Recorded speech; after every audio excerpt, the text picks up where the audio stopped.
നെടുമ്പാശ്ശേരിയിൽ യുവാവിനെ കാറിടിച്ച് കൊലപ്പെടുത്തിയ CAS ഉദ്യോഗസ്ഥരെ ന്യായീകരിച്ചും കൊല്ലപ്പെട്ട ഐവിൻ ജോജോയെ ഗുണ്ടയായി ചിത്രീകരിക്കാൻ ശ്രമിച്ചും വാട്സാപ്പ് ഗ്രൂപ്പുകളിൽ ശബ്ദ സന്ദേശം. CASF വാട്സാപ്പ് ഗ്രൂപ്പിലെ ശബ്ദ സന്ദേശം ചർച്ചയായതോടെ പിന്നീടത് ഡിലീറ്റ് ചെയ്തു. ഐവിൻ 5 പോലീസ് കേസുകളിൽ ഉൾപ്പെട്ടിട്ടുണ്ട് എന്നാണ് വ്യാജ പ്രചരണം. പിന്നിൽ ഉയർന്ന CASF ഉദ്യോഗസ്ഥരാണെന്ന് ഐവിന്റെ സുഹൃത്തുക്കൾ ആരോപിച്ചു. കൊലപ്പെടുത്തിയ ശേഷവും ഐവിന് മേൽ സൈബർ ആക്രമണം നടത്തുന്നവർക്കെതിരെ നടപടിയെടുക്കണമെന്ന് ബന്ധുക്കൾ ആവശ്യപ്പെട്ടിട്ടുണ്ട്.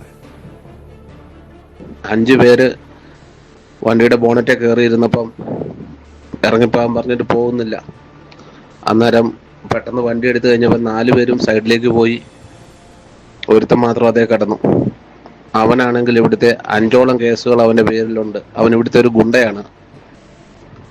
അവൻ ഒരിടത്തും ജോലി കൊടുക്കാഞ്ഞിട്ട് രാഷ്ട്രീയക്കാർ പറഞ്ഞിട്ടെങ്ങാണ്ട് കാപ്സിലൊരു ഷെഫിന്റെ സ്ഥാനം, ഷെഫാണോന്നൊന്നും അറിയത്തില്ല, ഗുണ്ടാകൃതിയാണ് അവന്റെ ജോലി. അറിയപ്പെടുന്ന ഒരു ഗുണ്ടയാണ് അവന്. തീർത്തും അക്രമകാരിയായിരുന്നു. ശല്യം സഹിക്കാൻ വയ്യാഞ്ഞിട്ട് സാർ അറ്റ കൈക്ക് ഇത് ചെയ്തതാണ്. ജീവനും കൊണ്ട് ഓടിയപ്പം ഇവൻ ആ ബോണറ്റിൽ കിടന്നു. ബാക്കി 4 പേര് സൈഡിലേക്കായി പോയി. പിന്നെ ഇവനെ കൊല്ലാതെ പറ്റില്ലായിരുന്നു. കൊന്നതാണെന്ന് പറയാൻ പറ്റില്ല. ഇവൻ തെറിച്ചു പോയി വീഴുക ചെയ്ത്, അല്ല പിന്നെ ഇടിപ്പിച്ചൊന്നുമില്ല. ഐവിൻ ജോജോയെ കാറിടിച്ച് കൊലപ്പെടുത്തിയ കേസിലെ പ്രതികളായ CASF ഉദ്യോഗസ്ഥർക്ക് വേണ്ടി പോലീസ് കസ്റ്റഡി അപേക്ഷ സമർപ്പിക്കും. അങ്കമാലി കോടതിയിലാണ് അപേക്ഷ സമർപ്പിക്കുക. 1-ാം പ്രതി വിനയ് കുമാർ ദാസ്, 2-ാം പ്രതി മോഹൻ എന്നിവരെ 14 ദിവസത്തേക്കാണ് കോടതി റിമാൻഡ് ചെയ്തത്. ആജ്ഞ രവീന്ദ്രൻ കൊച്ചിയിൽ നിന്ന് ചേരുന്നു. ആജ്ഞ, ഒരു ചെറുപ്പക്കാരനെ ഇങ്ങനെ കാറിടിച്ച് കൊലപ്പെടുത്തിയ ശേഷം ന്യായീകരിക്കുന്നു, അയാളെ ഗുണ്ടയായി ചിത്രീകരിക്കാൻ ശ്രമിക്കുന്നു. എന്താണ് ഈ CASFന്റെ ഔദ്യോഗികമായിട്ടുള്ള വാട്സാപ്പ് ഗ്രൂപ്പുകളിലാണോ ഇത്തരമുള്ള തെറ്റായ പ്രചരണങ്ങൾ, തെറ്റായ ആരോപണങ്ങൾ ഉന്നയിക്കുന്നത്?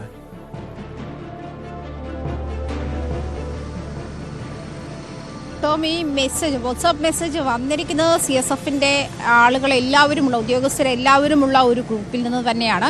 അത് ഈ CSF ഇൻസ്പെക്ടറെ വിനയ് കുമാറിനെ ന്യായീകരിക്കാൻ വേണ്ടിയിട്ടുള്ള ഒരു വോയിസ് മെസ്സേജ് ആണ് എന്നാണ് മനസ്സിലാക്കാൻ കഴിയുന്നത്. ഐവിൻ ജിജോ എന്ന് പറയുന്ന ചെറുപ്പക്കാരൻ അവിടുത്തെ സ്ഥിരം ഗുണ്ടയാണ്. അയാൾ കാരണം, അതായത് 4-5 പേര് ചേർന്നാണ് ഇവരെ ആക്രമിച്ചത്. നമുക്ക് വിഷ്വലിലെ ദൃശ്യങ്ങളിലൊക്കെ കാണാം. ഐവിനും ഈ പറയുന്ന വിനയ് കുമാറും തമ്മിലുള്ള തർക്കം, ആ ചുറ്റുവട്ടത്ത് എത്ര ആളുകൾ ഉണ്ടായിരുന്നു എന്നുള്ള കാര്യത്തിലൊക്കെ നമുക്ക് CCTV ദൃശ്യങ്ങളിലൊക്കെ കാണാം. അതേസമയം ഈ അതേ വിഷ്വൽസും അതേ ദൃശ്യങ്ങളും ഇങ്ങനെ തെളിവായി നിൽക്കുമ്പോൾ തന്നെയാണ് ഇത്തരത്തിലൊരു ഡിസ്കഷന് CSFന്റെ ഗ്രൂപ്പുകളിൽ സജീവമാകുന്നത് എന്നുള്ളതാണ് ശ്രദ്ധേയം. അതുമാത്രമല്ല, ഈ വോയിസ് മെസ്സേജ് വിനയ് കുമാറിനെയും മറ്റ് മോഹൻ കുമാറിനെയും ന്യായീകരിക്കാൻ വേണ്ടിയിട്ടാണ്. പക്ഷെ ന്യായീകരിക്കുമ്പോഴും അവിടെ അവർക്ക് പറ്റിയ ഒരു പിഴവ് എന്ന് പറയുന്നത് സാറിന് കൊല്ലേണ്ടി വന്നു എന്നാണ്, സാറിന് അങ്ങനെ ചെയ്യേണ്ടി വന്നതാണ് എന്നാണ്. പക്ഷേ കൊന്നു എന്നുള്ള കാര്യത്തിൽ അവർക്ക് സംശയമില്ല. അതല്ലെങ്കിൽ അത് നടന്നത് കൊലപാതകമാണ് എന്നുള്ളതിൽ വ്യക്തമായ തെളിവുണ്ട്. ഈ സാറ് തന്നെയാണ് ഇത് ചെയ്തിട്ടുള്ളത് എന്നുള്ള കാര്യത്തിലും വ്യക്തത വരുന്നുണ്ട്. ഈ ഓഡിയോ മെസ്സേജിൽ നിന്നും വ്യക്തമാകുന്നത് അങ്ങനെയാണ്. അതേസമയം ഈ ഐവിൻ ജിജോ എന്ന് പറയുന്ന ഈ ചെറുപ്പക്കാരൻ ആ നാട്ടിൽ അറിയപ്പെടുന്ന ഒരു ഗുണ്ടയാണ്. ഗുണ്ട പ്രവർത്തനങ്ങളാണ് ഇയാളുടെ സ്ഥിരം പണി. അതുപോലെ ഇയാൾക്ക് ജോലി എങ്ങും കിട്ടാതിരുന്നത് അവിടെ ഈ രാഷ്ട്രീയ ഇടപെടലോടുകൂടിയാണ് ഈ എയർപോർട്ടിൽ ഒരു ജോലി, കാറ്ററിംഗ് സർവീസിൽ ഒരു ജോലി കിട്ടിയത്. അയാൾ ഷെഫാണോ എന്ന് പോലും ഉറപ്പില്ല തുടങ്ങിയ കാര്യങ്ങളൊക്കെ വരുന്നത്. അതേസമയം ഐവിൻ ജിജോ പഠിച്ച ഇൻസ്റ്റിറ്റ്യൂഷനുകളിലെ ആളുകളുടെ reaction, Ivin Jijo hotel management course ചെയ്ത ഇടത്തെ ആളുകൾ ഐവിൻ എങ്ങനെയായിരുന്നു പെരുമാറിയിരുന്നത് എന്നുള്ള കാര്യങ്ങൾ, അമ്മ റോസ്മേരിയുടെ ഹോസ്പിറ്റലിലെ പരിചയക്കാരൊക്കെ ഐവിൻ എങ്ങനെയുള്ള ഒരു ചെറുപ്പക്കാരനായിരുന്നു എന്നുള്ള തുടങ്ങിയ റിയാക്ഷൻസും തുടങ്ങിയ കാര്യങ്ങളുമൊക്കെ വെളിപ്പെടുത്തലുകളുമൊക്കെ വന്ന ശേഷമാണ് ഇത്തരത്തിലൊരു വോയിസ് മെസ്സേജ് ഈ ഗ്രൂപ്പുകളിൽ സർക്കുലേറ്റ് ചെയ്യുന്നത് എന്നുള്ളതാണ് ഏറ്റവും അക്ഷരാർത്ഥത്തിൽ നമുക്ക് കേൾക്കുമ്പോൾ ഹാസ്യമെന്ന് തോന്നുന്ന തരത്തിലേക്ക് കണ്ണടച്ചിരുട്ടാക്കുകയാണ് CSF ഉദ്യോഗസ്ഥരുടെ ഭാഗത്തു നിന്നും ഉണ്ടായത്. അതായത് ഈ വിനയ് കുമാറിനെയും അതുപോലെ മോഹൻ കുമാറിനെയും ന്യായീകരിക്കുന്ന തരത്തിലേക്ക് ഇവർ ചെയ്തത് തെറ്റല്ല, അത് ചില സാഹചര്യങ്ങളിൽ ഇവർക്ക് ജീവനും കൊണ്ട് രക്ഷപ്പെടേണ്ടി വരുന്ന സാഹചര്യത്തിൽ അങ്ങനെ കൊല്ലേണ്ടി വന്നതാണ് എന്ന് പറയുന്നതാണ്. 1.5 കിലോമീറ്റർ ദൂരമാണ് ഒരു 24 വയസ്സുള്ള ഒരു ചെറുപ്പക്കാരനെ ചെറിയ ഒരു ഓവർടേക്കിങ്ങുമായി ബന്ധപ്പെട്ട്, അല്ലെങ്കിൽ ഒരു വണ്ടിയിലൊരു സ്ക്രാച്ചും ഉണ്ടായതുമായിട്ടുള്ള തർക്കത്തിന്റെ പേരിൽ നടത്തിയത്, ഓടിച്ചത്.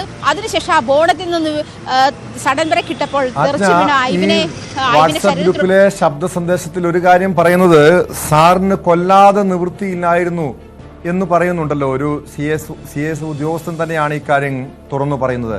അതായത് കൊലപ്പെടുത്തിയതാണെന്ന്, യുവാവിനെ ഐവിനെ കൊലപ്പെടുത്തിയതാണെന്ന് തുറന്ന് സമ്മതിക്കുകയല്ലേ ഈ ശബ്ദ സന്ദേശത്തിൽ നമുക്ക് മനസ്സിലാക്കാൻ കഴിയും. അത് തന്നെയല്ലേ?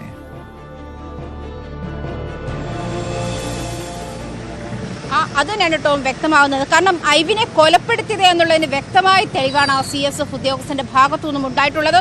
അത് കൃത്യമായി തന്നെ അയാൾ പറയുന്നുണ്ട്. അതായത് സാറിന് കൊല്ലേണ്ടി വന്നു എന്നുള്ളത്. ഇതിൽ കൂടുതൽ എന്ത് തെളിവാണ്? ഒരു CSF ഗ്രൂപ്പിലാണെങ്കിൽ പോലും അതല്ലെങ്കിൽ അവരുടെ സേനയിലാണെങ്കിൽ പോലും സാമാന്യ ബുദ്ധിയുള്ള ആളുകൾക്ക് മനസ്സിലാക്കാൻ കഴിയുന്നുണ്ട് ഇത് അയാളെ ന്യായീകരിക്കാൻ വേണ്ടിയാണ്. അത് മാത്രമല്ല ഇവർ കൊലപാതകം ചെയ്തിട്ടുണ്ട് എന്നുള്ള കാര്യത്തിൽ വ്യക്തത വരുന്നത് അങ്ങനെ തന്നെയാണ്. ഇത് സ്ഥിരീകരിക്കാവുന്ന ഒരു തെളിവ് തന്നെയാണ്. മറ്റുള്ള ദൃശ്യങ്ങളും അതല്ലെങ്കിൽ ഐവിനുമായിട്ട് ഉണ്ടായിട്ടുള്ള പ്രശ്നങ്ങളും ഐവിനെ കാറിന്റെ ബോണറ്റിലിരുത്തി കൊണ്ടുപോയതും ഒക്കെ നമുക്കറിയാം. ഇത്രയും ക്രൂരമായ നിഷ്ഠൂരമായ ഒരു കൊലപാതകം നടത്തിയ ശേഷവും ഐവിന് ഒരു ഗുണ്ടയായിരുന്നു. ഇവർ ഗുണ്ട ആക്രമണം നടത്തിയതിനിടയിൽ രക്ഷപ്പെട്ടോടുകയായിരുന്നു എന്ന തരത്തിലേക്ക് ഈ പറയുന്ന SIയെ ന്യായീകരിക്കാൻ ശ്രമിക്കുമ്പോഴും സാറിന് കൊല്ലേണ്ടി വന്നതാണ് എന്ന് പറയുന്ന സ്റ്റേറ്റ്മെന്റ് അത് ഈ കൊലപാതകം നടത്തിയിട്ടുള്ള അല്ലെങ്കിൽ കുറ്റകൃത്യം കൂടുതൽ ഉറപ്പിക്കുന്ന ഒരു തെളിവ് കൂടിയാണ് എന്ന് വേണം അനുമാനിക്കാൻ. ടോം,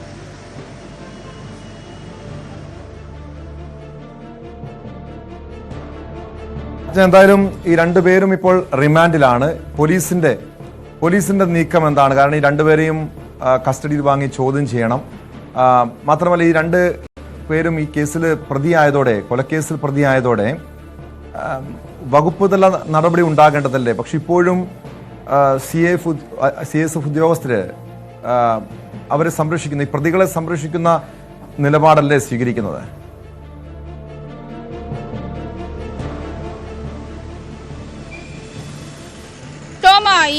ഇതുമായി ബന്ധപ്പെട്ട ഇന്ന് ഈ റിമാൻഡിലായ 14 ദിവസത്തേക്കാണ് പ്രതികൾ റിമാൻഡിലായിട്ടുള്ളത്. ഇന്നാണ് കസ്റ്റഡി അപേക്ഷ സമർപ്പിക്കുമെന്ന് അറിയിച്ചത്. എന്തായാലും നെടുമ്പാശ്ശേരി പോലീസ് ഇവർക്കുള്ള കസ്റ്റഡി അപേക്ഷ അങ്കമാലി കോടതിയിൽ സമർപ്പിച്ചിട്ടുണ്ട്. പ്രതികളെ കസ്റ്റഡിയിൽ വിടുമെന്ന് തന്നെയാണ് മനസ്സിലാക്കാൻ കഴിയുന്നത്. ഇന്ന് തന്നെ ഒരു പക്ഷേ കസ്റ്റഡി ഉണ്ടാകുമെന്ന് തന്നെയാണ്. ഇവരുമായുള്ള തെളിവെടുപ്പുകൾ, ഇവരുടെ ചോദ്യം ചെയ്യലുകൾ, കൂടുതൽ കാര്യങ്ങൾ ഇനിയും നടക്കാനുണ്ട്. അത് വരും ദിവസങ്ങളിൽ ഉണ്ടാകും. എന്തായാലും ഇന്ന് വൈകുന്നേരം 6 മണിക്കുള്ളിൽ ഈ പ്രതികളെ കസ്റ്റഡിയിൽ വിടും എന്നാണ് നിലവിൽ നെടുമ്പാശ്ശേരി പോലീസ് സ്റ്റേഷനിൽ നമുക്ക് ലഭിക്കുന്ന വിവരം. അങ്ങനെയാണ്. എന്തായാലും കസ്റ്റഡി അപേക്ഷ സമർപ്പിച്ചിട്ടുണ്ട്. കൂടുതൽ ചോദ്യം ചെയ്യലുണ്ടാകും. പക്ഷേ CSFുമായി ബന്ധപ്പെട്ടുണ്ടായിട്ടുള്ള പരാതികൾ, ഈ പരാതിയുടെ പരിഹാരങ്ങൾ, ഈ തുടങ്ങിയ കാര്യങ്ങളൊക്കെ ബാക്കിയാവുകയാണ്. കാരണം ഈ പോലീസിന്റെ ഭാഗത്തു നിന്ന് അല്ലെങ്കിൽ ഈ CSFന്റെ ജവാന്മാർ കൂട്ടത്തോടെ താമസിക്കുന്ന ഇടങ്ങളിൽ നിന്ന് ഇവർ റോഡുകളിൽ വേട്ടപ്പട്ടികളെ പോലെയാണ് മനുഷ്യരോട് പെരുമാറുന്നത്, നാട്ടുകാരോട് പെരുമാറുന്നത് തുടങ്ങിയ പരാതികളൊക്കെ നിലനിൽക്കുന്ന സാഹചര്യം. പോലീസിന് തന്നെ നിരവധി പരാതികൾ ഉണ്ടായിട്ടുണ്ട്. ഇതിനുശേഷം ആ പ്രദേശങ്ങളിൽ പ്രതിഷേധമുണ്ടായിട്ടുണ്ട്. ഇവർക്ക് വീടുകൾ വാടകയ്ക്ക് കൊടുക്കണ്ട അല്ലെങ്കിൽ കൊടുത്തിട്ടുള്ള വാടക വീടുകൾ ഒഴിയണമെന്ന തരത്തിലുള്ള പ്രതിഷേധങ്ങൾ ഉണ്ടാകുന്നുണ്ട്. ആ ഒരു സാഹചര്യം കൂടി കണക്കിലെടുക്കുമ്പോൾ ഈ CSFന്റെ നിലവിൽ CSF തന്നെ ഇതിലൊരു ആഭ്യന്തര എൻക്വയറി നടത്തിയിരുന്നു. അതുമായി ബന്ധപ്പെട്ട CSF ജവാന്മാരെ ആ സമയത്ത് സസ്പെൻഡ് ചെയ്തിരുന്ന സാഹചര്യമുണ്ട്. പക്ഷേ ഇവരെ പിരിച്ചുവിടണമെന്നാണ് പൊതുജന അഭിപ്രായം. അത് മാനിക്കപ്പെടുമെന്നാണ് മനസ്സിലാക്കാൻ കഴിയുന്നത്. നിലവിൽ അവരെ പിരിച്ചുവിടാനാണ് നീക്കമെന്നാണ് മനസ്സിലാക്കാൻ കഴിയുന്നത്. പോലീസ് റിപ്പോർട്ട് കൂടി പരിഗണിച്ച ശേഷം ഇവരുടെ ഉന്നത അധികാര സമിതിയായിരിക്കും ഉന്നതതല സമിതിയായിരിക്കും ഇക്കാര്യത്തിൽ തീരുമാനമെടുക്കുക. എന്തായാലും CSF ജവാന്മാർക്കെതിരെ കടുത്ത നടപടി ഉണ്ടായേ പറ്റൂ എന്നുള്ള നിലപാടിൽ തന്നെയാണ്. അങ്ങനെയാണ് നാട്ടുകാർ മുഴുവൻ ഉറ്റുനോക്കുന്നത്. അതല്ലെങ്കിൽ നിയമം അത് അനുശാസിക്കുന്നുണ്ട്. ഇത്തരത്തിൽ രാജ്യത്തെ സംരക്ഷിക്കേണ്ട അല്ലെങ്കിൽ സൈനിക വൃത്തി നയിക്കുന്ന ആളുകളിൽ നിന്നും ഉദ്യോഗസ്ഥർക്കെതിരെ കടുത്ത നടപടി വേണം, അവരെ സർവീസിൽ നിന്ന് പിരിച്ചുവിടണമെന്ന ആവശ്യം കൊല്ലപ്പെട്ട യുവാവിന്റെ ബന്ധുക്കൾ ഉന്നയിക്കുന്നുണ്ട്. പക്ഷേ CSF ഉദ്യോഗസ്ഥരുടെ വാട്സപ്പ് ഗ്രൂപ്പുകളിൽ ഇയാളെ സംരക്ഷിക്കുന്ന നിലപാട് സ്വീകരിക്കുന്നു. പല ഉന്നത ഉദ്യോഗസ്ഥർ പോലും സംരക്ഷിക്കുന്ന രീതിയിലുള്ള ശബ്ദ സന്ദേശങ്ങളാണ് പുറത്തുവിട്ടത്. ഇത് വിവാദമായതോടെ വാട്സപ്പ് ഗ്രൂപ്പുകളിൽ നിന്നും ശബ്ദ സന്ദേശങ്ങൾ ഡിലീറ്റ് ചെയ്തിട്ടുണ്ട്.